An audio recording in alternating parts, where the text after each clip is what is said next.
سورۃ البقرہ آیت نمبر 94 سے ہم آج آغاز کریں گے درس کا، لیکن ذہنوں کو دوبارہ حاضر کرنے کے لیے اور تازہ کرنے کے لیے کیا گفتگو ان آیات میں جاری ہے اور کیا پس منظر ہے۔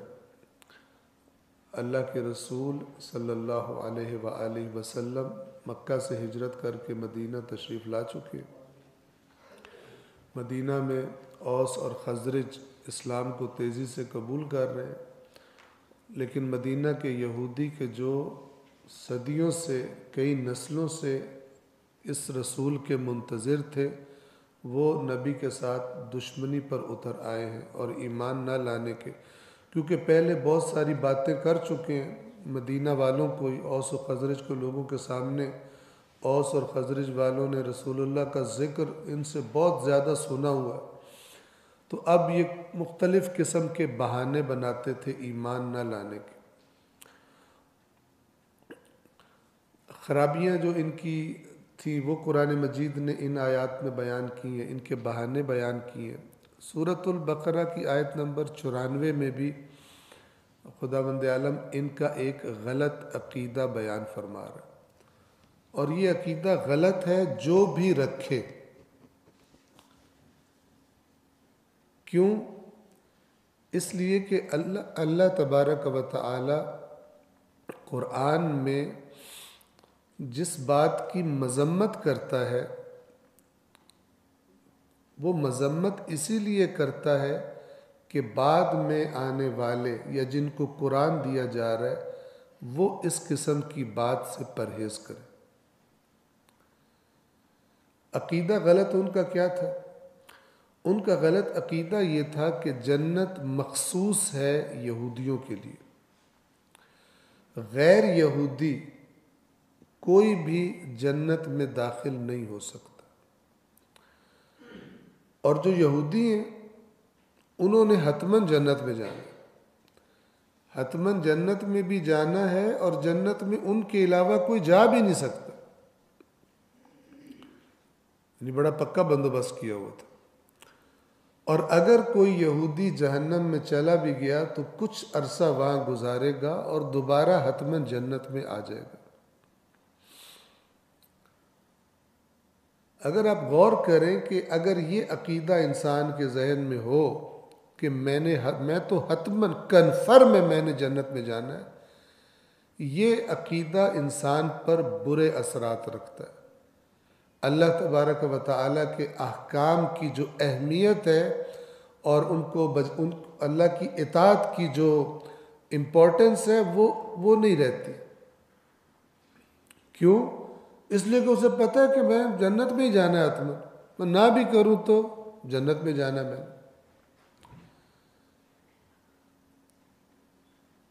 تو یہ عقیدہ آیا کہاں سے تھا؟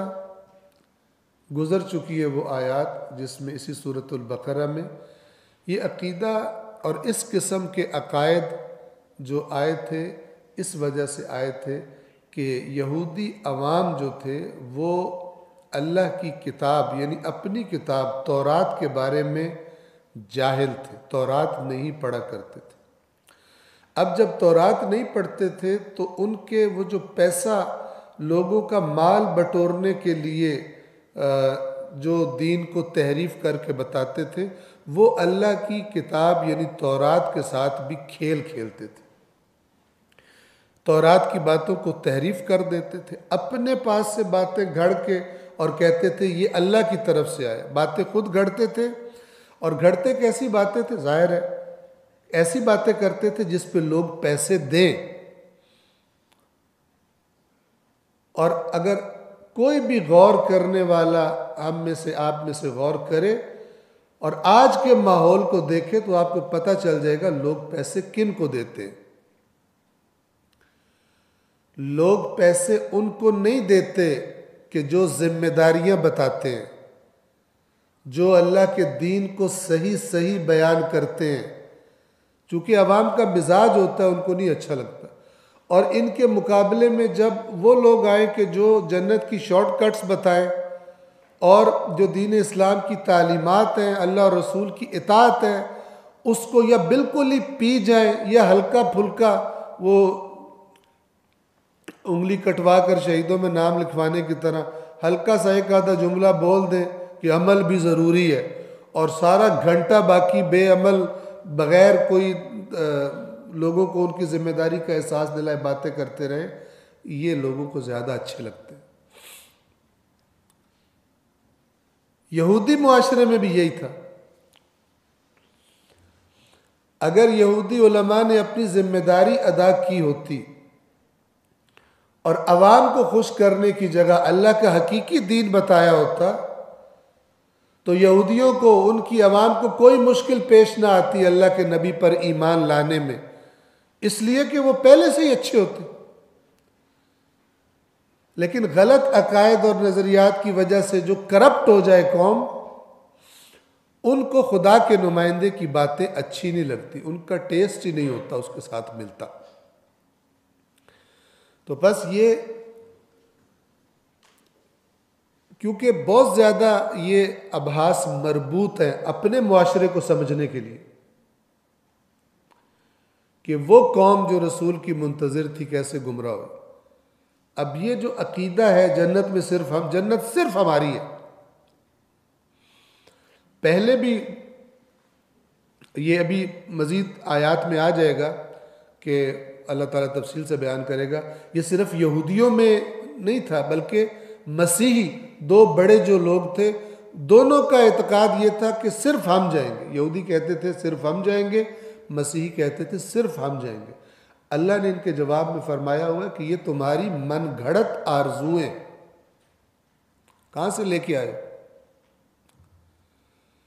یہ کیوں قرآن کا حصہ بنائی اللہ نے یہ باتیں؟ تاکہ مسلمان یہ حرکت نہ کرے، یہ حرکت خراب کر دیتی۔ تھوڑی سی وضاحت اس کی سن لیجیے تاکہ ذہنوں میں اگر ایک سوال پیدا ہو اور پیدا ہونا چاہیے کہ مثلا ہماری روایات میں ہے کہ جی مومن حتماً جنت میں جائے گا، مسلم حتماً جنت میں جائے گا، ٹھیک ہے، اہل بیت کا ماننے والا حتماً جنت میں جائے گا، بالکل ٹھیک بات ہے۔ لیکن جہاں پر مغالطہ کر دیا جاتا ہے اور لوگ عوام مغالطے کا شکار ہو جاتے ہیں، اور مغالطے کا شکار اس لیے ہوتے ہیں کہ بیان کرنے والے بات کو کلیئر نہیں کرتے۔ وہ جو آیت کہہ رہی ہے کہ مومن حتماً جنت میں جائے گا، وہ یہ نہیں کہہ رہی مجھے کہ تو حتماً جنت میں جائے گا، تو حتماً مومن ہے کیونکہ تو اپنے آپ کو مومن سمجھتا ہے، کیونکہ تو اپنے آپ کو مومن کہتا ہے لہذا تو حتماً جنت میں جائے گا۔ نہ، غلط۔ بلکہ یہ آیت یہ کہہ رہی ہوتی ہے، اس قسم کی آیت اور اس قسم کی احادیث و روایات یہ کہہ رہی ہوتی ہے کہ مومن حتماً جنت میں جائے گا، لیکن پڑھنے والا یہ دیکھے اور غور کرے اور ڈھونڈے، تحقیق کرے کہ اللہ اور اس کا رسول اور اہل بیت اطہار مومن کی کیا انٹروڈکشن کرواتے ہیں، مومن کی کیا صفات بتاتے ہیں، مومن کیسا ہوتا ہے، اس کا اللہ سے رابطہ کیسا ہوتا ہے، اس کے معاملات لوگوں کے ساتھ کیسے ہوتے ہیں، اس کا اخلاق کیسا ہوتا ہے، اس کی عبادات کیسی ہوتی ہے، اس کی گفتار کیسی ہوتی ہے، اس کا کردار کیسا ہوتا ہے، یہ سب جانے اس کے بعد پھر، اور یاد رکھیے جو بندہ بھی ان باتوں پر توجہ دیتا ہے اس کے دل میں اللہ کا خوف اور بڑھ جاتا ہے، اس کے اندر تکبر پیدا نہیں ہوتا۔ جتنی خدا کی اور دین کی معرفت اور صحیح معلومات میں اضافہ ہوتا ہے، انسان اتنا زیادہ خدا سے ڈرنے لگتا ہے، اتنا زیادہ محتاط ہو جاتا ہے، اور جو جتنا زیادہ نہیں جانتا ان باتوں کو، وہ اسی طرح کی سنے سنائے ڈھکوسلوں پہ جن کو وہ بچپن سے سن رہا ہوتا ہے، وہ سمجھتا ہے کہ میں تو کنفرم جنتی ہوں، اور دوسرے مسلک والے وہ کنفرم جنمی ہیں، انہوں نے جانا ہی نہیں ہے جنت۔ بالکل آج مسلمانوں کے جو مسلک اور فرقے بنے ہوئے ہیں، ٹھیک ہے، فرقہ میں کہوں، فرقے بنے ہوئے، ہر فرقہ تقریباً وہی عوام میں اپنی اسی عقیدے کا پرچار کرتا ہے جو یہودیوں کا عقیدہ تھا. ہر فرقہ ہمارے سمیت. تو ان کو قرآن کا جواب یہ ہے کہ یہ تمہاری من گھڑت آرزوئیں، اور ان آرزوؤں نے تمہیں کرپٹ کر دیا ہے. احکام شریعت کو، تعلیمات اسلام کو تمہاری نظروں میں بالکل ہلکا بنا دیا ہے.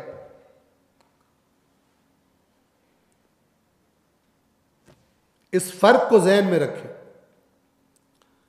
کہ ایک دفعہ کہ شیعہ، حقیقی شیعہ یعنی علی علیہ السلام کا، اہل بیت علیہ السلام کا فالوور، ان کی اطاعت کرنے والا، ان کو فالو کرنے والا، ان کے پیچھے چلنے والا شیعہ کا جو اصل معنی ہے، حتماً جنت میں جائے گا، کوئی شک ہی نہیں.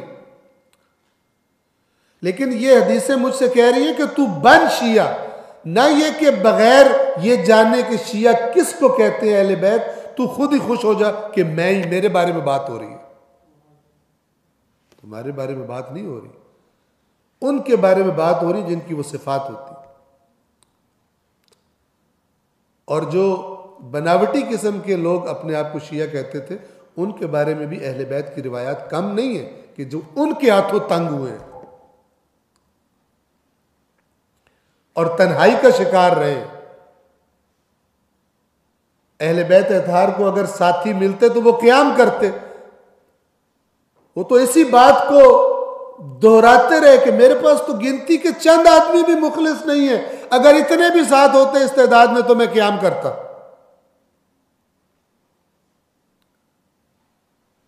تو لہٰذا دین میں جو ہم بار بار عرض کرتے ہیں، اللہ کی کتاب بھری ہوئی ہے اس دعوت سے کہ عقل استعمال کرو. یہ نہ دیکھو کہ سارے کس طرف جا رہے ہیں، ٹھیک ہی جا رہے ہوں گے، اس بس میں رش ہے تو پھر یہ سارے پاگل تو نہیں ہیں، سارے اس بس میں بیٹھے ہوئے ہیں ایک طرف جا رہے ہیں. نا، پہلے دیکھو میں نے پہنچنا کہاں ہے، اور پھر دیکھو جہاں میں نے پہنچنا ہے وہ ڈائریکشن کون سی ہے، اور پھر اس کے مطابق کام کرو. اور یہ پس منظر بیان کر کے میں آیت نمبر 94 پڑھنے لگا ہوں، اور آپ کی خدمت میں عرض ہے، میرے لیے بھی، آپ سب کے لیے، یہ جو اس آیت میں ایک ٹیسٹ بتایا گیا ہے، اگلی چند آیات سمیت ایک ٹیسٹ بتایا گیا ہے، اور وہ ٹیسٹ ہر کوئی کر کے دیکھے. وہ صرف یہودیوں کے لیے ٹیسٹ نہیں ہے، وہ اللہ مجھے بھی کہہ رہا ہے، اللہ آپ سے بھی کہہ رہا ہے. ہر وہ شخص جو سمجھتا ہے کہ جنت صرف میری ہے، اللہ تعالیٰ اس کے دماغ سے جو یہ غلط گیس بھری ہوئی ہے اس کو نکالنے کے لیے ایک ٹیسٹ بتا رہا ہے. سورۃ البقرہ آیت نمبر 94. قل ان کانت لکم الدار الآخرۃ عند اللہ، کہہ دیجئے اگر تمہارے لیے ہے دار آخرت، یعنی آخرت کا گھر، یعنی جنت، عند اللہ، اللہ کے پاس، خالصتاً، خالص تمہارے لیے، من دون الناس، دوسروں کے سوا، دوسروں کے لیے نہیں، دوسروں کو چھوڑ کر، دوسروں کو ہٹا کر، صرف خالصتاً دار آخرت اگر تمہارے لیے ہے، تم یہ سمجھتے ہو، فتمنوا الموت، تو پھر موت کی تمنا کرو.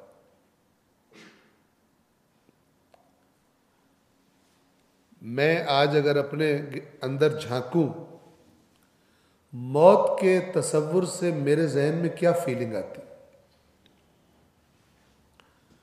آیا موت کا لفظ میرے لیے پریشانی کا اور ٹینشن کا باعث ہے؟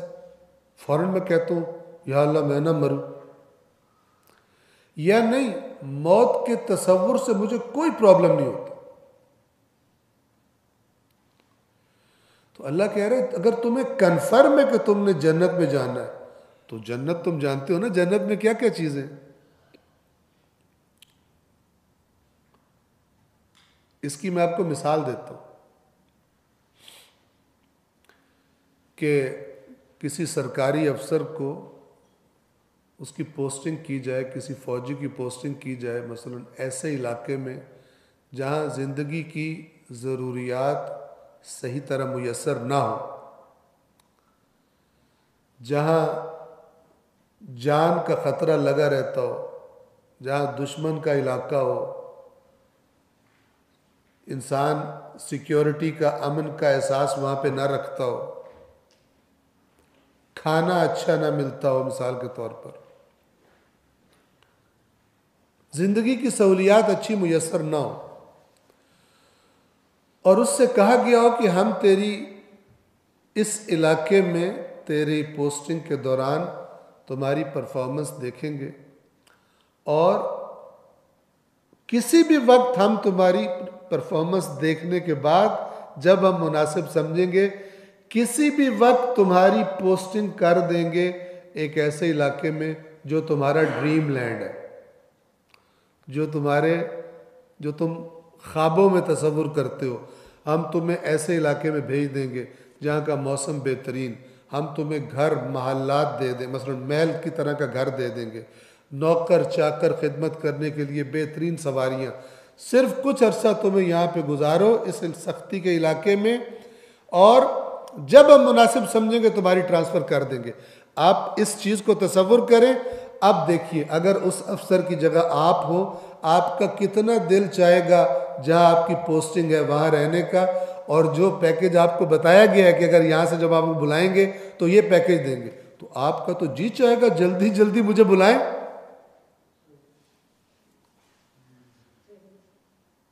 ٹھیک ہے، چاہے گا یا نہیں چاہے گا؟ چاہے گا۔ کب یہاں سے جہاں نہ ہر وقت خطرات لگے رہتے ہیں، بیماریاں ہیں، فلان ہیں، مشکلات ہیں، اور وہاں پہ اتنا بہترین پیکج مجھے اناؤنس کیا گیا۔ تو انسان دو ایفیکٹ ہوں گے اس کے۔ ایک تو یہ کہ انسان ہر وقت اس کا جی چاہ رہا ہوگا ابھی خبر آئے، ابھی خبر آئے، ابھی خبر آئے، اور دوسرا ایفیکٹ یہ ہوگا کہ میں اپنی ڈیوٹی کے دوران، یہاں سٹے کے دوران، یہاں پوسٹنگ کے دوران کوئی ایسی حرکت نہ کر دوں کہ میرا پیکج خراب ہو جائے اگلا۔ یہ دو لازمی ایفیکٹ ہیں جس کو کہا گیا ہم تجھے ایک بری جگہ سے ایک بہت اچھی جگہ پہ ٹرانسفر کر دیں گے۔ یہ دو ایفیکٹ لازمی، دو اثر لازمی ہیں اس میں، ایک کہ کب جاؤں گا، اور دوسرا یہاں کوئی غلطی نہ کر دوں، خرابی نہ ہو جائے آگے میں، جو مجھ سے پرومس کیا گیا ہے وہ کہیں میں اپنی کسی خرابی سے، غیر ذمہ دار حرکت سے خراب نہ کر دوں۔ اللہ یہ فرما رہا ہے اس آیت میں کہ جنت تو جانے کی جگہ ہے نا، ہر کوئی آرزو کرتا ہے، تو پھر جنت جانے کے لیے تھوڑی سی راستہ جو ہے وہ چلنے کی تمنا کرو، اور وہ راستہ موت ہے۔ اس ٹرانسفر کا نام اسی لیے ہم مرنے والے کو کے بارے میں کہتے ہیں انتقال فرما گئے، منتقل، انتقال یعنی منتقل ہو گیا، ایک جگہ سے دوسری جگہ ٹرانسفر ہو گیا۔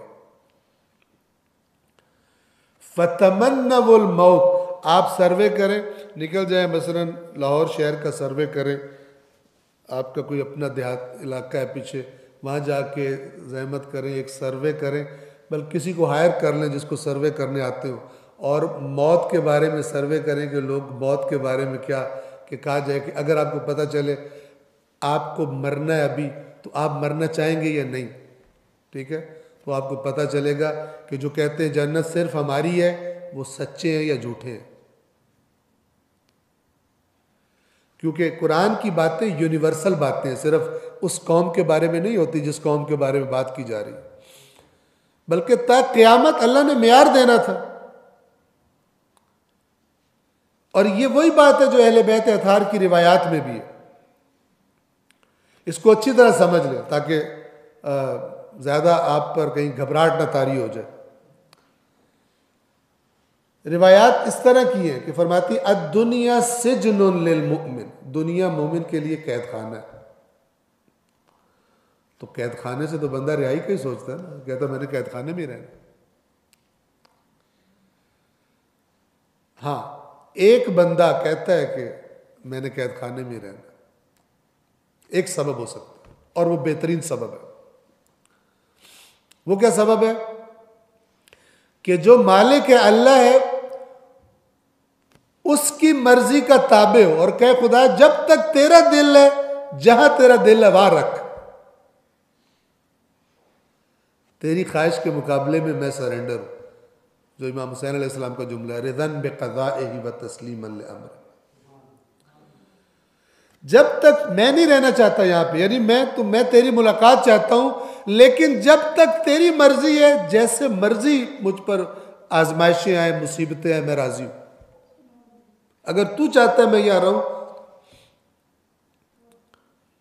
لہذا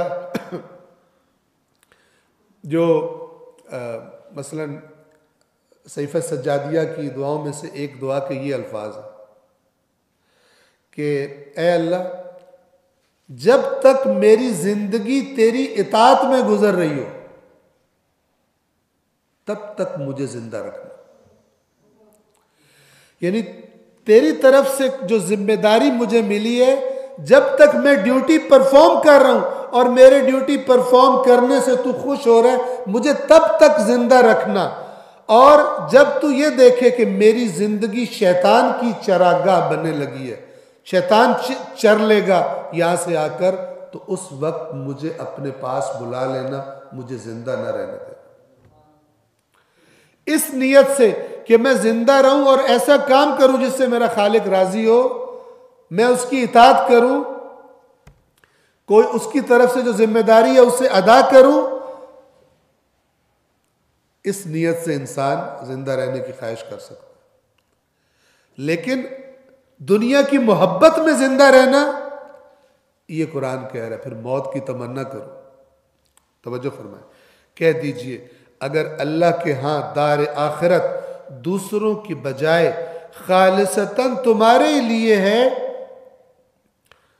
تو تم فتمنوا الموت، موت کی آرزو کرو، تمنا کرو، ان کنتم صادقین، اگر سچے ہو کہ جنت صرف تمہاری ہے۔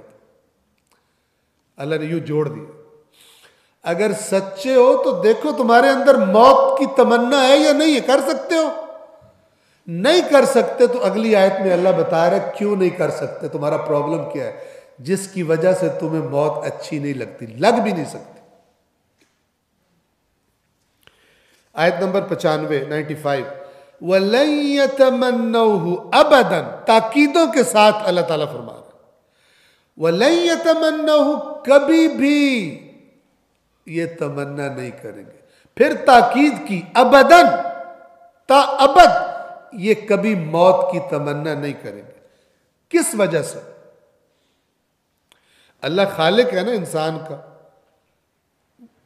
اس کو سب سے بہتر پتہ ہے کہ کس دل میں موت کی تمنا پیدا ہو سکتی ہے اور کس دل میں موت کی تمنا پیدا نہیں ہو سکتی۔ وَلَن يَتَمَنَّوْهُ أَبَدًا، اور وہ موت کی تمنا ہرگز ابداً نہیں کریں گے۔ کس وجہ سے؟ بِمَا قَدَّمَتْ أَيْدِيهِمْ، اس چیز کی وجہ سے جو ان کے ہاتھوں نے آگے بھیجی ہے، یعنی اپنے اعمال کی وجہ سے۔ اللہ کا نافرمان موت کی خواہش اس کے دل میں پیدا نہیں ہو سکتی، کیونکہ اسے پتہ جتنا مرضی اس کو ڈھکوسلے بھی دیے گئے ہیں نا کہ تیری جنت کنفرم ہے، لیکن اگر موت کا نام آئے اس کی جان نکلے گی۔ حریص ہوگا دنیا میں رہنے کا۔ بد عملی انسان کے اندر ایک احساس ایسا پیدا کر دیتی ہے کہ اس کا اسی دنیا میں رہنے کا دل چاہتا ہے۔ بہت گہرا لنک ہے، بڑا لطیف لنک ہے، اس میں سمجھیے گا اس بات کو۔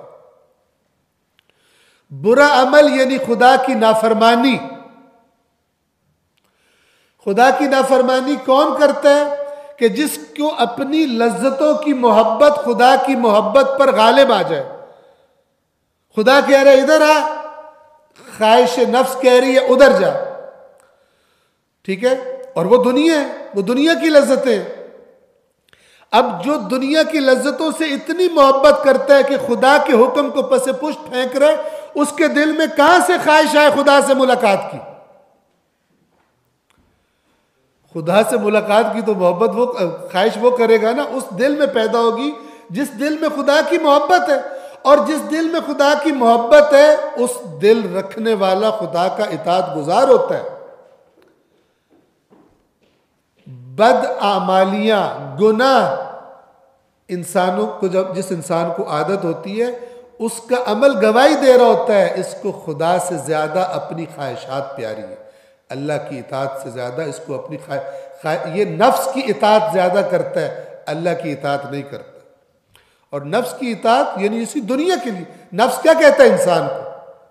اسی دنیا کے پیچھے بھگاتا ہے۔ تو جو اس دنیا کی خاطر اللہ کی نافرمانی کر رہا ہے وہ کیوں چاہے گا کہ ادھر اس دنیا میں جائے؟ اس دنیا میں جانے کی خواہش اسی کو پیدا ہوتی ہے کہ جس کی اللہ کی محبت غالب ہو جس کے دل میں، اور وہ محبت اس کو روک لیتی ہے اللہ کی نافرمانی کرنے سے۔ یہ ہوائی باتیں نہیں ہیں۔ اور اس لیے میں آپ کی خدمت میں عرض کیا کرتا ہوں کہ بہت بڑا پچھتاوا ہوگا۔ قرآن نے کہا ہوا ہے اپنے ہاتھوں پہ کاٹیں گے جنہوں نے قرآن مجید سے زندگی میں استفادہ نہیں کیا ہوگا۔ وہ آیات آپ پڑھیں سورۃ الفرقان کی کہ جس دن ظالم اپنے ہاتھ پہ کاٹے گا اور کہے گا کاش میں نے رسول والا رستہ اپنا لیا ہوتا، ٹھیک ہے، کاش میں نے فلان برا دوست اس برے کو دوست نہ بنایا ہوتا، اس نے اللہ کا ذکر آ جانے کے بعد مجھے گمراہ کر دیا۔ اور جتنے قرآن سے دور رکھنے والے سب شامل ہیں۔ اور اس سے اگلی آیت یہ ہے اور ہمارا رسول کہے گا اے پروردگار میری قوم نے قرآن کو چھوڑ دیا تھا۔ پوری تصویر یہ ہے۔ اس وقت لوگ ہاتھوں پہ کاٹ رہے ہوں گے، کیوں اتنی اللہ کی عظیم نعمت ہمارے پاس تھی اور ہم نے اس کو لفٹ نہیں کرائی، اور ڈگڈگیاں بجانے والوں کے پیچھے ہم ان کے سامنے بیٹھ کے ناچتے ٹاپتے رہے اور اللہ کی کتاب کو لفٹ نہیں کرائی۔ وَلَن يَتَمَنَّوْهُ أَبَدًا، کبھی یہ موت کی ابداً تمنا نہیں کریں گے۔ کیوں؟ بِمَا قَدَّمَتْ أَيْدِيهِمْ، جو ان کے ہاتھوں نے آگے بھیجا ہے عمل، اس کے سبب۔ کون بتا رہا ہے؟ وَاللَّهُ عَلِيمٌ بِالظَّالِمِينَ، اور اللہ اچھی طرح علم رکھتا ہے ظالموں کے بارے میں۔ اللہ بتا رہا ہے، اللہ خالق نفسیات ہے، وہ بتا رہا ہے بد عمل کے دل میں نئی محبت پیدا ہوگی، موت کی تمنا نہیں پیدا ہو سکتی، اس سے زیادہ علم رکھنے والا کون ہے؟ اب یہ آیت پڑھ کے بندہ کہ بڑے غلط لوگ تھے یہودی، یہ نہ سوچے کہ میرا موت کے بارے میں نظریہ کیا ہے۔ اللہ کو تو تکلف نہیں ہے کسی سے، اور روایات بھی اسی کی تائید کرتی۔ امام حسین علیہ السلام کا جملہ یہ جو ایک دن پہلے امام کی مثلا آج مناسبت ہے ان دنوں میں امام کی روانگی کی مدینہ، کیا جملہ بہت قیمتی جملے امام کے، سارے کے سارے گویا کہ قرآن میں سے پھوٹتے۔ فرمایا تم نہیں دیکھ رہے حق پر عمل نہیں ہو رہا، تم نہیں دیکھتے کہ باطل سے روکا نہیں جا رہا، تو ایسے میں ایک مومن کو زیب دیتا ہے کہ اللہ سے ملاقات کی تمنا کرے۔ یعنی اس حالت میں ایک مومن زندہ رہے اور اسے پرواہ نہ ہو کیا ہو رہا ہے، تو کہا کہ جو مومن ہے حق پر عمل نہ ہو رہا ہو، معاشرے میں باطل سے روکا نہ جا رہا ہو، تو ایسی حالت میں مومن کو زیب دیتا ہے کہ اللہ سے ملاقات کی تمنا کرے، ایسے معاشرے میں رہنے کا دل ہی نہ کرے اس کا۔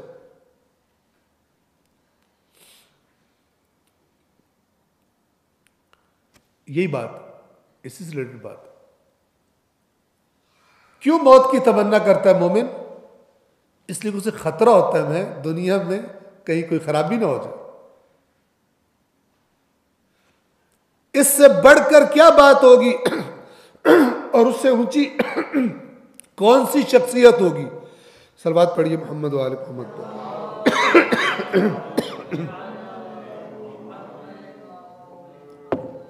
کہ امیر المؤمنین مولا علی علیہ السلام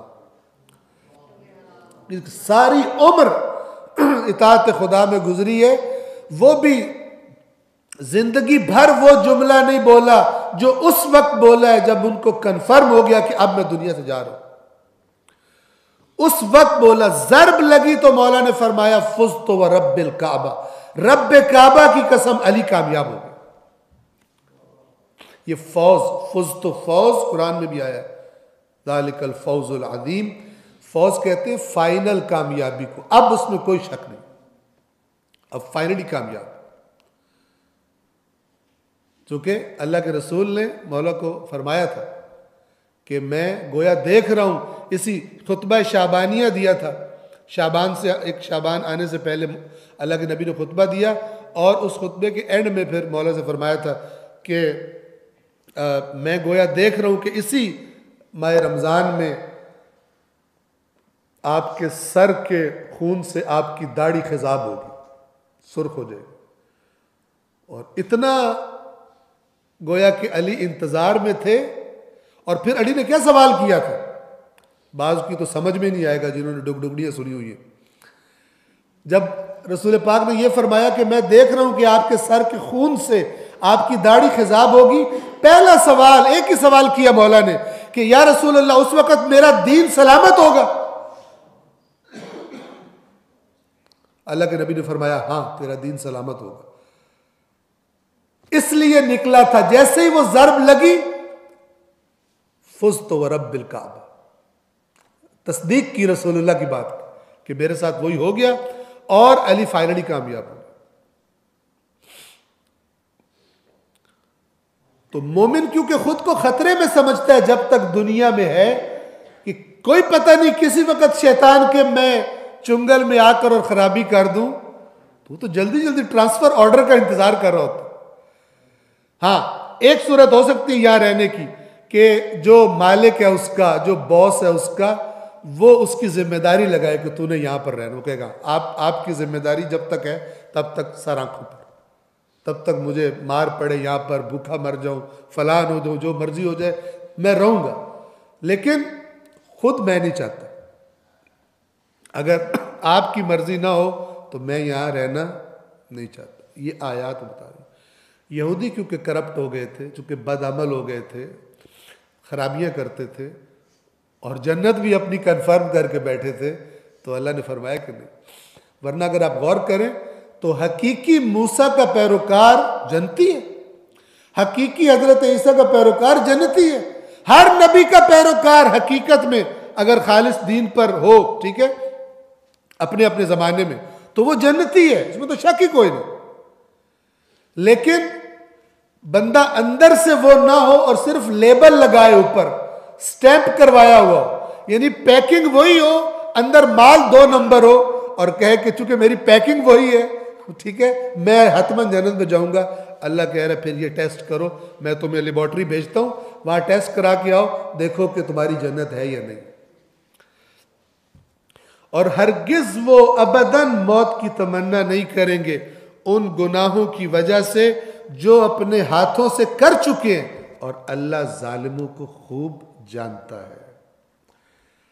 اب اللہ تعالیٰ ان کا مزید پوسٹ مارٹم فرما رہا، بتا رہا ہے کہ یہ یہودی نہ صرف یہ کہ موت کی تمنا نہیں کریں گے، یہ تو اتنے پست ہو چکے ہیں کہ حتیٰ کہ مشرکوں سے زیادہ زندہ رہنا چاہتے ہیں. مشرکوں سے زیادہ ان کی خواہش ہے لمبی، یعنی اتنا مشرکوں کو پیار نہیں زندگی سے جتنا ان کو پیار ہے. یہ بڑی عجیب بات ہے. یہ بات یہ کہہ رہی ہے کہ مشرک بہت برا ہوتا ہے، کافر بہت برا ہوتا ہے، لیکن جو اللہ کے دین میں تحریف کر کے گمراہ ہوا ہوتا ہے وہ بعض اوقات کافر سے بھی بدتر ہوتا ہے.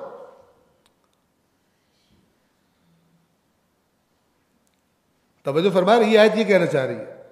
اور اس سے پہلے بھی مثال وہی ہے جس کی بات چل رہی ہے کہ جب رسول پاک تشریف لائے تو جو انتظار کر رہے تھے تمہیں دعوت دینی چاہیے تھی، تمہیں تو لپک کے جانا چاہیے تھا اور اسلام قبول کرنا چاہیے تھا، تم دشمن بن گئے، اور جن کو تم باتیں بتاتے تھے وہ جن کا جو دین حضرت موسیٰ کے دین پر ہی نہیں تھے وہ بھاگ کر انہوں نے اسلام قبول کر لیا۔ عجیب ہے یہ بتاتا ہے کہ دین اگر خالص نہ رہے، تحریف شدہ دین کے جو پیروکار ہوں وہ بعض اوقات بے دین جن کا کوئی آسمانی دین جو فالو نہیں کرتے ان سے بھی بدتر ہو جاتے ہیں۔ ان آیات میں آپ تدبر کریں، غور و فکر کریں تو آپ کو یہ بات بڑی کلیئر پتہ چل جائے گی، اور ان کی ناک زمین پر رگڑی جائے گی جو کہتے ہیں قرآن سمجھ میں نہیں آتا۔ آیت نمبر 96، وَلَتَجِدَنَّهُمْ أَحْرَصَ النَّاسِ عَلَى حَيَاتٍ، اور اے رسول آپ ان لوگوں کو یقیناً حتماً، یعنی جو میں بتا رہا ہوں اس کے علاوہ بات ہی کوئی نہیں، کہ اے رسول آپ ان کو زندگی کا حریص ترین پائیں گے، زندہ رہنے کے لیے سب لوگوں میں سے، احرص الناس، تمام لوگوں میں، یعنی جتنے لوگ ہیں آس پاس، جتنے گروپس ہیں، ان سب سے زیادہ حریص زندگی پر، زندہ رہنے پر آپ ان یہودیوں کو پائیں گے۔ وَمِنَ الَّذِينَ أَشْرَكُوا، اور ان سے بھی زیادہ کہ جو مشرک ہیں۔ مشرک بھی کبھی کبھی اپنی قبیلے کے تعصب میں، توجہ کرے، کبھی اپنی کسی وجہ سے لڑ مر جاتا ہے کسی بات پہ، یہ ان سے بھی پست ہے، اور یہی پستی سبب بنی تھی کہ یہ رسول اللہ پر ایمان نہیں لائے تھے۔ یہ بڑا لمبا چوڑا موضوع ہے، بہت ڈیفرنٹ اینگل سے ڈسکس کرنا چاہیے اس کو، یہاں پہ وقت نہیں ہے کہ وہ کیا اسباب ہیں جس کی وجہ سے ایک نبی کے ماننے والے آنے والے نبی کو نہ مانے، اور جو کسی نبی کو نہیں مانتے تھے وہ مان لیں۔ کیوں؟ بہت بڑا سوال ہے۔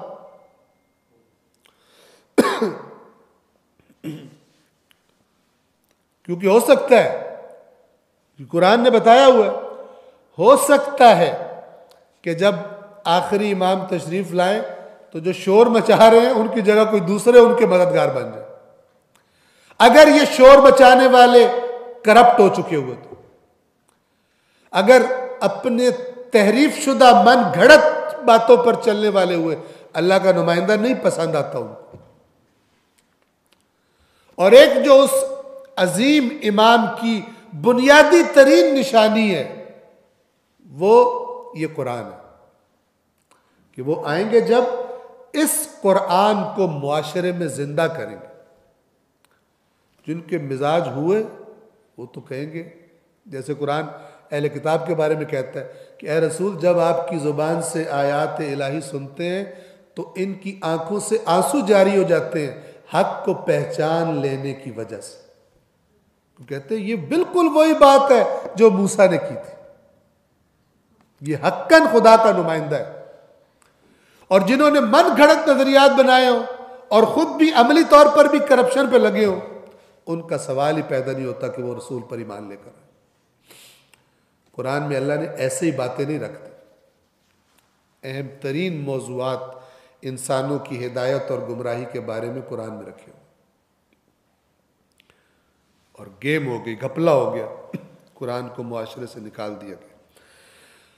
اے رسول آپ ان لوگوں کا زندگی کا سب سے زیادہ حریص پائیں گے، حتیٰ کہ مشرکین سے بھی زیادہ۔ یود احدہم لو یعمر الف سنہ، ان میں سے ہر ایک کی خواہش یہ ہے کہ 1000 سال زندہ رہے۔ یہ 1000 سال کثرت کے معنی میں ہوتا ہے، مرے ہی نہ۔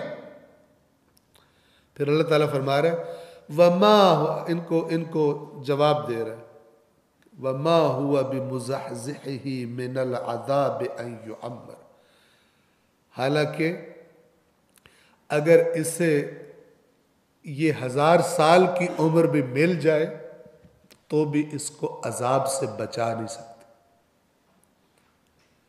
جتنی لمبی عمریں ہو جائیں ان کی، بالآخر اللہ کے عذاب کا مزہ چکھنا پڑے گا۔ یہ کن کو کیا کہا جا رہا ہے؟ جو کہہ رہے تھے ہمارے علاوہ جنت میں جا ہی کوئی نہیں سکتا۔ اللہ کہہ رہا ہے تم 1000 سال میں زندہ رہو، مرو گے تو تم عذاب میں ہی جاؤ گے۔ واللہ بصیر، کیوں عذاب سے نہیں بچ سکتے؟ واللہ بصیر بما یعملون، اللہ اچھی طرح دیکھ رہا ہے جو یہ عمل کر رہے ہیں، ان کا عمل ان کو عذاب سے دوچار کروائے گا۔ موت کی تمنا کیوں پیدا نہیں ہوتی؟ بما قدمت ایدیہم، جو ان کے ہاتھوں نے عمل آگے بھیجا ہے، موت کی تمنا نہیں کریں گے۔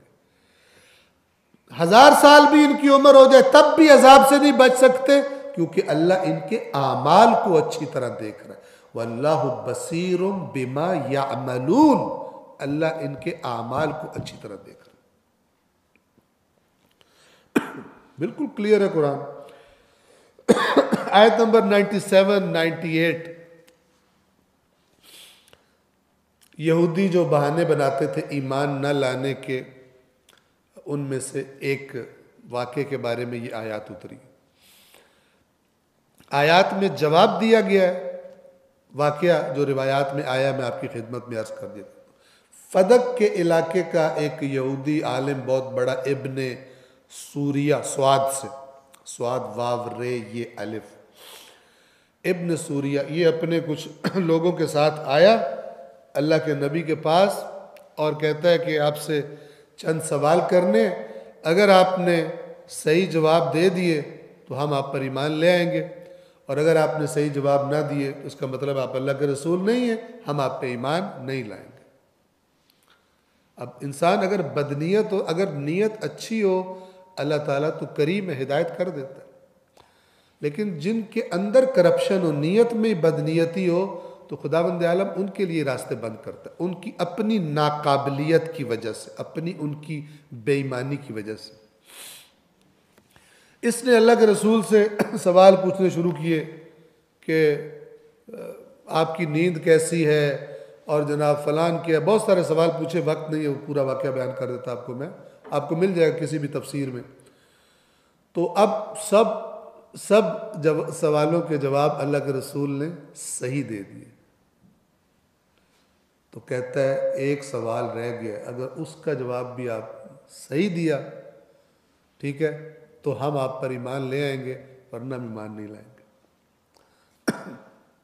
کیا سوال؟ کہتا ہے آپ پر کون سا فرشتہ وحی لے کر آتا ہے؟ رسول پاک نے فرمایا جبریل۔ ہم جبرائیل بولتے ہیں، قرآن میں جبریل ہے، ہم میکائیل بولتے ہیں، میکال ہے قرآن میں، جیسے بھی آیات میں آ جائے گا۔ تو اور یہ عربی کے لفظ نہیں ہے، لیکن عربی میں استعمال ہوتا ہے، بیسیکلی عربی کے لفظ نہیں۔ تو اللہ کے نبی نے فرمایا مجھ پر جبرائیل وہی لے کے آتا، کہتا ہو یہ مثلا میں اپنی طرف سے کر رہا ہوں، ایسا کہا ہوگا، یہاں پہ کام خراب ہوگا۔ کیوں؟ کیا ہوگا؟ جبرائیل یہودیوں کا دشمن ہے، ہمیشہ سخت حکم لے کر اور عذاب والی باتیں لے کے، جب بھی آتا تھا ہمارے پر کوئی سختی آتی تھی۔ اگر میکائیل لے کے آتا ہوتا نا آپ پہ وہی، ہم قربان صدقے ہو جاتے آپ پر اور ابھی ایمان لے آتے، لیکن جبرائیل والی وہی جس پہ آتی ہے ہم اس پہ ایمان نہیں لائیں۔ آپ سوچیں، ایمان نہیں لائے، یہ سمجھتے ہیں ہم نے بڑی چلاکی کر لی، اللہ روک دیتا ہے ان کو، بے ایمانوں کو اللہ نہیں آنے دیتا۔ تو یہ آیات اتری، آیت نمبر 97 سورۃ البقرہ۔ قل من کان عدوا لجبریل، اے رسول کہہ دیجئے جو بھی جبرائیل کا عدو ہے، دشمن ہے،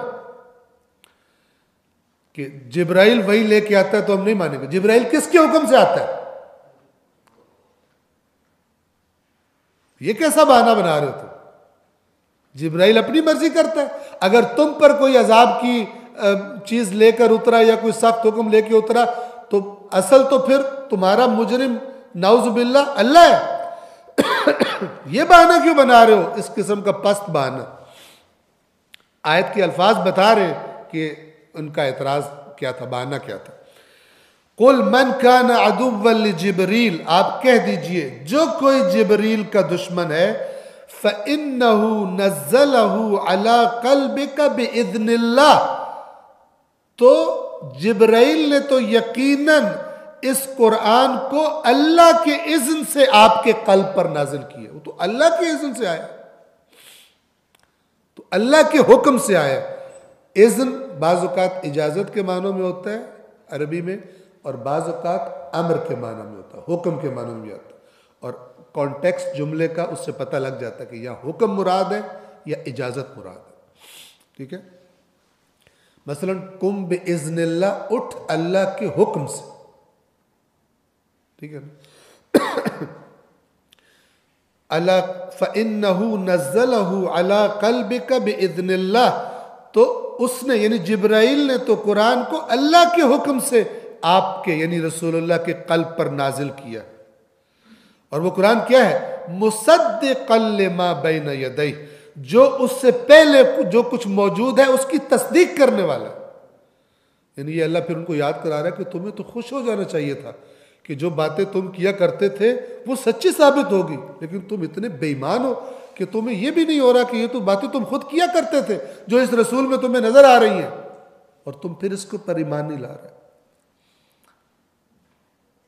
اس لیے انسان کو یعنی اپنے عمل کو، انسان یہ جو عمل کا مسئلہ ہے یہ صرف نہیں کہ گناہ ہو گیا، اس کی تاثیر ہے، اس کے نتائج ہیں انسان کی شخصیت پر، اس کی فکر پر، اس کی روح پر، اس کے نفس پر نتائج ہے عمل کے. اچھا عمل بھی اثر چھوڑتا ہے اور برا عمل بھی اثر چھوڑتا ہے. اچھا عمل اچھائی کے راستے کو آسان تر کرتا ہے، اللہ نے قانون قرآن میں بتایا ہوا ہے، اور برا عمل برائی کے راستے سے انسان کو مانوس کرتا ہے، انس ہو جاتا ہے اس کو اور آسان ہو جاتا ہے اس کے لیے، اور دوسری طرف سے اچھائی کا راستہ مشکل ہو جاتا ہے. عمل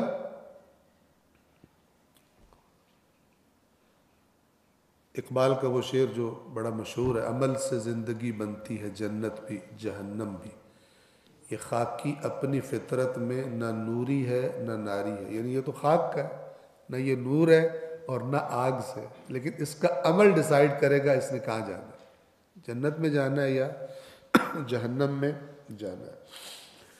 مصدقا لما بین یدیہ، جو اس سے پہلے موجود ہے اس کی تصدیق کرنے والا.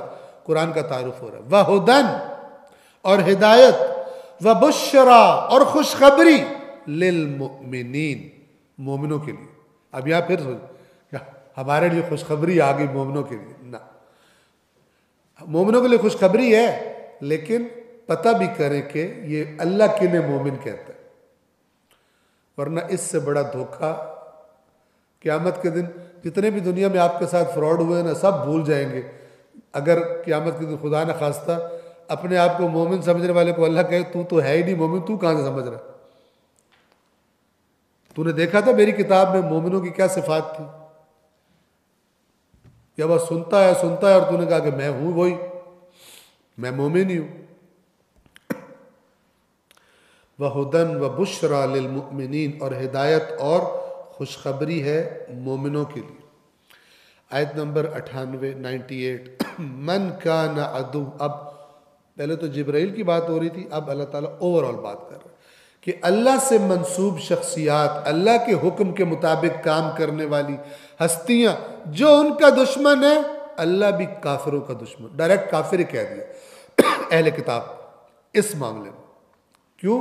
اس لیے کہ قرآن کا کفر میں بار بار بیان کرتا ہوں، جان بوجھ کے بات نہ ماننے والا، جان بوجھ کر جسے حق پتہ ہو حق کو چھپا لینے والا تاکہ انکار کر سکے نہ مانے، اس کو قرآن کافر کہتے ہیں. توجہ کیجئے، من کان عدوا للہ، جو کوئی دشمن ہے اللہ کا، وملائکتہ، اور اس کے فرشتوں کا، ورسلہ، اور اس کے رسولوں کا، وجبریل، اور جبریل کا بالخصوص چونکہ موضوع یہ تھا، ومیکال، اور میکائیل کا، تو وہ جان لے فَإِنَّ اللَّهَ عَدُوٌّ لِلْكَافِرِينَ، تو وہ جان لے کہ یقیناً اللہ کافروں کا دشمن، اللہ بھی کافروں کا دشمن ہے.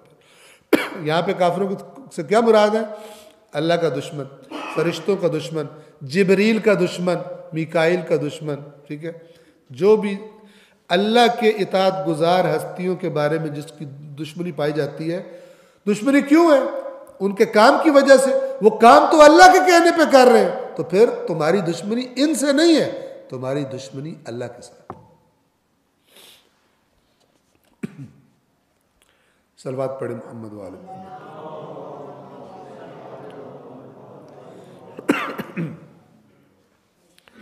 اب تاکہ اگر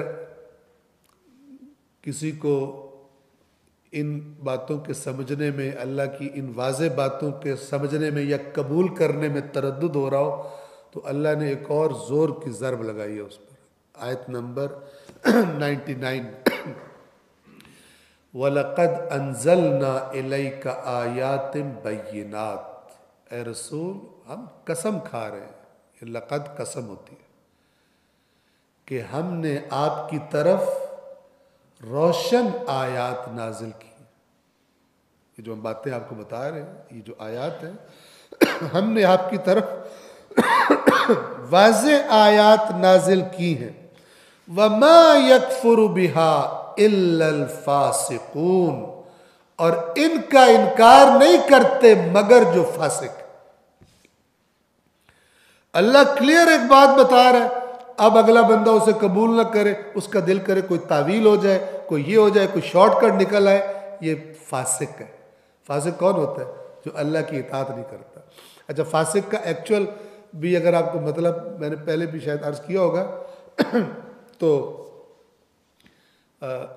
عرب تو زیادہ تر کھجور کے بارے میں کہتے تھے، چونکہ کھجور ان کے زیادہ استعمال میں پھل ہوتا تھا۔ کوئی پھل جب زیادہ پک جائے اور پک کے پھٹ جائے، چھلکے سے باہر نکلنا شروع ہو جائے، تصور کریں ذہن میں، کھانے کا دل کرتا ہے اس کو؟ جی، آپ جائیں، ٹھیک ہے، اپنا مثلا فروٹ لا کے گھر رکھو، چند کچھ عرصہ وہ آپ کو بھول گیا، وہاں فروٹ پڑا ہوا سیب، اب آپ دیکھا ہوگا نا، وہ سیب جب گل سڑ جاتے ہیں اور ان کی سکن بھی پھٹ جاتی ہے اوپر سے، اور اندر سے بعض اوقات وہ جو اندر جو اصل کھانے والا میٹر ہوتا ہے وہ تھوڑا باہر نکلا پڑا ہوتا ہے، دل کرتا ہے وہاں سے کھانے کا۔ اس کو جب وہ پھل خراب ہوتا ہے اور اس کی سکن پھٹ جاتی ہے، اس کو عرب کہتے تھے یہ فاسق ہو گیا۔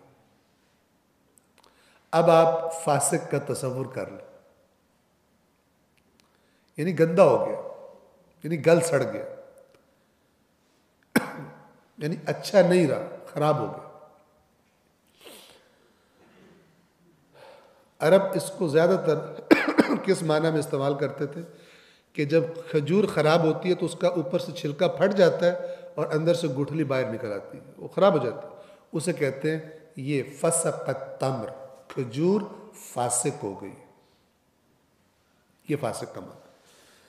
وَلَقَدْ أَنزَلْنَا إِلَيْكَ آيَاتٍ بَيِّنَاتٍ، اور ہم نے اے رسول آپ پر واضح آیات نازل کی ہیں، وَمَا يَكْفُرُ بِهَا، اور ان کا انکار نہیں کرتے إِلَّا الْفَاسِقُونَ، سوائے فاسقوں کے، ان کا دل نہیں کرتا ماننے کا، اللہ بتا رہا ہے۔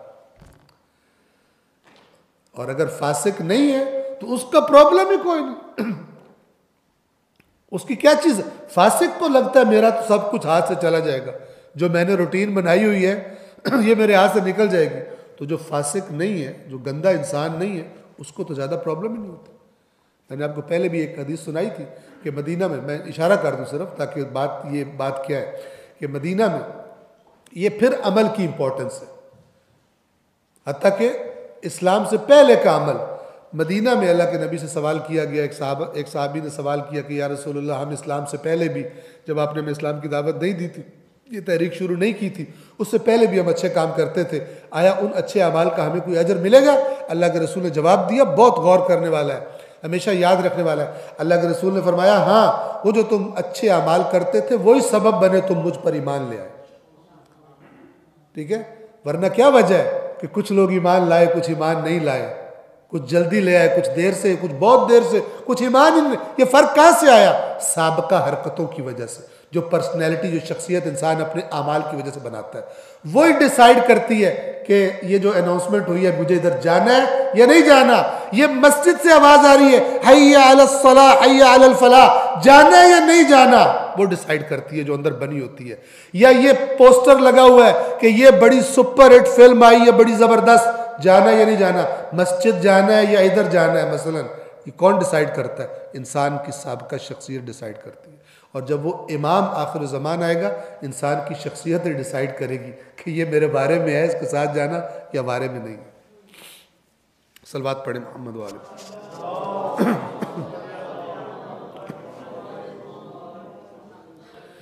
آیت نمبر 100. اب اللہ ان کا مزاج بیان کر رہا ہے. فاسق کون ہوتا ہے؟ اگر آپ کو یاد ہو سورہ بقرہ کی شروع میں گزر چکا کہ وما یضل بہ الا الفاسقین، اللہ فاسقوں کے سوا گمراہ نہیں کرتا. فاسق کی پہلی نشانی کیا بتائی تھی؟ الذین ینقضون عہد اللہ، کہ جو اللہ کے عہد کو توڑ دیتے ہیں. اب یہاں دیکھیے آیت نمبر 100 میں دیکھیے اوپر فاسقوں کا ذکر ہوا. اوَكُلَّمَا عَاهَدُوا عَهْدًا نَبَذَهُ فَرِيقٌ مِّنْهُمْ، کیا جب بھی یہ لوگ کوئی عہد کرتے ہیں تو ان کا ایک گروہ اس کو اٹھا کے پھینک دیتا ہے؟ یعنی ایسے ہی فاسق، عہد توڑنے والے. یہ کیسی قوم ہے؟ ان کا مزاج کیسا ہے؟ یہ نبذہ عربی مطلب ہوتا ہے کسی چیز کو غیر اہم، جس کی کوئی امپورٹنس نہیں ہے، وہ سمجھ کر پھینک دیں. مطلب آپ جیب میں ہاتھ ڈالتے ہیں، آپ دیکھتے ہیں جیب میں سے وہ ٹیشو پرانا نکلا، ایسے پھینک دیتے ہیں، اس کی کیا امپورٹنس. اسے کہتے ہیں نبذ. نبذ. اوَكُلَّمَا عَاهَدُوا، اللہ کے عہد جن کے لیے ان امپورٹنٹ ہوتے ہیں وہ فاسق ہوتے ہیں. اوَكُلَّمَا عَاهَدُوا عَهْدًا، اور کیا جب بھی ان لوگوں نے کوئی عہد کیا، نبذہ فریق منہم، تو ان کے میں سے ایک فریق نے اس کو اٹھا کے پھینک دیا جیسے ان امپورٹنٹ چیز تھی. بل اکثرہم لا یؤمنون، بات یہ نہیں ہے بلکہ بات یہ ہے کہ ان میں سے اکثر ایمان ہی نہیں لاتے. جو مومن ہوگا اس کے لیے اللہ کا عہد کی پاسداری اس کے لیے امپورٹنٹ ہوگا. اگر اللہ کا عہد امپورٹنٹ نہیں ہے تو تمہارا ایمان ہی ٹھیک نہیں ہے. آپ لنک کریں اللہ کے جملوں سے بہتر جملے دین سمجھنے کے لیے کہیں سے نہیں آئیں گے. ہمارے ائمہ کے فرامین میں ائمہ اہل بیت فرماتے ہیں اللہ کے کلام کو باقی تمام کلام پر، تمام مخلوقات کے کلام پر وہی برتری حاصل ہے جو اللہ کو اپنی مخلوقات پہ برتری حاصل ہے. اور امام کیسے سمجھائیں؟ اور ان ائمہ کی قوم کو دیکھیں، اس کلام کو لیفٹ کو چومنے چاٹنے پہ لگے ہوئے اور تویز بنانے پہ لگے ہوئے. وہ کیا سمجھا کے جا رہے ہیں اور کیا اشر کر دیا قرآن کے ساتھ. قرآن کے ساتھ تو نہیں کہ اصل میں اپنے ساتھ کیا ہو. بل اکثرہم لا یؤمنون، بلکہ ان میں سے اکثر ایمان نہیں لاتے. اس لیے اللہ کا عہد ایمان کی وجہ سے امپورٹنٹ ہوتا ہے بندے کے لیے. جس کا ایمان ہی ٹھیک نہیں ہے اس کے لیے اللہ کا عہد کیا امپورٹنٹ ہے. آیت نمبر 101 آج کے لیے لاسٹ آیت. وَلَمَّا جَاءَهُمْ رَسُولٌ مِّنْ عِنْدِ اللَّهِ، اور جب اللہ کے پاس سے ایک رسول ان کے پاس آ گیا. یہی رسول پاک آ گئے مدینہ والوں کے پاس، یہودیوں کے پاس، یہ انتظار کر رہے تھے. اور وہ رسول کون ہے؟ مُصَدِّقٌ لِمَا مَعَهُمْ، جو تصدیق کرنے والا ہے اس کی جو ان کے پاس موجود ہے. تورات کی تصدیق کر رہے ہیں، انجیل کی تصدیق کر رہے ہیں. موسیٰ بھی بتا کر گئے ہیں، عیسیٰ بھی بتا کر گئے ہیں، یہ تصدیق کر رہے ہیں. جب یہ رسول آ گیا، نبذ فریق من الذین اوتوا الکتاب کتاب اللہ وراء ظہورہم کأنہم لا یعلمون. توجہ کیجیے، جب اللہ کی جانب سے ان کے پاس ایک رسول آ گیا جو کچھ ان کے پاس ہے اس کی تصدیق کرنے والا ہے، تو جن کو کتاب دی گئی تھی ان میں سے ایک فریق نے، ایک گروہ نے کہ جو اکثریت پر مشتمل تھا، چونکہ اللہ تعالیٰ فرماتا ہے یہ بہت قلیل اور یہودی بہت تھوڑے ایمان لائے تھے۔ تو جن کو کتاب دی گئی تھی ان میں سے ایک فریق نے نبذا، ایسا غیر اہم سمجھ کے پھینکا، کس چیز کو؟ کتاب اللہ، اللہ کی کتاب کو، تورات کو، وراء ظہورہم، اپنی پشتوں کے پیچھے، یوں پھینک دیا، پرواہ کوئی۔ ایک ہے بندہ آگے پھینکتا ہے نا، نظر بھی آ رہی ہوتی، اتنا ان امپورٹنٹ ہے کہ پیچھے پھینکا گیا، دیکھنا بھی نہ پڑے دوبارہ۔ آپ کا کیا خیال ہے؟ اس آیت کا مطلب یہ ہے کہ جب رسول اللہ آئے تو یہودی تورات لے کے کھڑے ہوئے تھے، اور جب اللہ کے رسول نے اپنا اعلان کیا تو انہوں نے تورات یوں پھینک دی؟ تورات کو تو سینے سے لگاتے تھے، تورات کو تو چومتے چاٹتے تھے، جو تورات میں باتیں لکھی ہوئی تھی ان کو ایسے پھینکا اٹھا کے جیسے کوئی امپورٹنٹ چیز ہی نہیں تھی۔ حالانکہ پہلے انہی باتوں کو سنا سنا کے یہ مدینہ کے لوگوں کو تھکتے نہیں تھے، رسول آ رہا ہے، رسول آ رہا ہے، رسول آ رہا ہے، یہ نشانی ہوں گی، یہ نشانی ہوں گی، یہ نشانی ہوں گی۔ اور حد یہ تھی کہ جو نشانیاں اللہ کے نبی کی یہودیوں کے منہ سے اوس و خزرج والوں نے سنی ہوئی تھی، جب رسول اللہ میں دیکھتے تھے تو کہتے تھے یہ تو وہی والا جو تم ہمیں بتایا کرتے تھے، یہ تو ویسی باتیں کرتا ہے، یہ تو وہی نشانی ہے۔ اور ان بدبختوں کو پھر سمجھ نہیں آتی تھی کہ، اور آپس میں میٹ کے کر کہتے تھے کہ کیوں مسلمانوں کو وہ باتیں بتا رہے ہو کہ کل اللہ کے سامنے تمہاری شکایت کریں گے، ان کو پتہ تھا ایمان نہیں لائے۔ ایسے کرپٹ بندے کی عقل شیطان زائل کر دیتا۔ مسلمانوں سے چھپاؤ جیسے اللہ کو پتہ ہی نہیں ہے، جس نے حساب کرنا۔ اور جب اللہ کی جانب سے ان کے پاس ایک رسول آیا جو ان کے ہاں موجود یعنی تورات کی تصدیق کرتا ہے، تو اہل کتاب میں سے ایک فریق نے، ایک گروہ نے اللہ کی کتاب کو پس پشت پھینک دیا۔ اب یہ اردو میں بریکٹس لگا کے وضاحت کرنی پڑے گی، یہ وہ پھینکنا نہیں ہے بلکہ غیر اہم سمجھ کے پھینک دیا، ان امپورٹنٹ سمجھ کے پھینک دیا۔ ایسے پھینکا کأنہم لا یعلمون، جیسے ان کو پتہ ہی کوئی نہیں۔ یہ ہماری اپنی زبان میں بھی ایسا ہوتا ہے، تو تے انج مسوم بنیا کھلا جی میں تینوں پتہ ہی کوئی نہیں، سارا پتہ ہے تینوں بے ایمان، اور کھڑا ایسے جس تینوں پتہ ہی کوئی نہیں۔ یہ کس کو کہا جاتا ہے؟ جس کو ساری بات پتہ ہو اور اس کے بعد اس کے الٹ کر دے تو پھر کیا کہتے ہیں؟ باتیں تو ایسی کر رہے جیسے تجھے پتہ ہی کچھ نہیں۔ کأنہم لا، اتنے ڈھیٹ ہو گئے تھے، ان لوگوں کی طرح انہوں نے یہ حرکت کی کہ جن کو پتہ ہی کچھ نہیں ہوتا۔ کأنہم، گویا کہ ان کو لا یعلمون، علم ہی نہیں تھا، جانتے ہی نہیں تھے۔ تو آیت نمبر 101 پر آج کے درس کو ہم تمام کرتے ہیں۔ اللہ تبارک و تعالیٰ سے دعا ہے کہ قرآن مجید اور محمد و آل محمد علیہ السلام کے طفیل، ان کے صدقے میں ہمیں قرآن مجید اور محمد و آل محمد کی تعلیمات پر عمل کرنے کی، انہیں سمجھنے کی، ان میں غور و فکر کرنے کی اور ان کے بارے میں سنجیدہ ہونے کی توفیق عطا فرمائے۔ صلوات پڑھیں محمد و آل محمد۔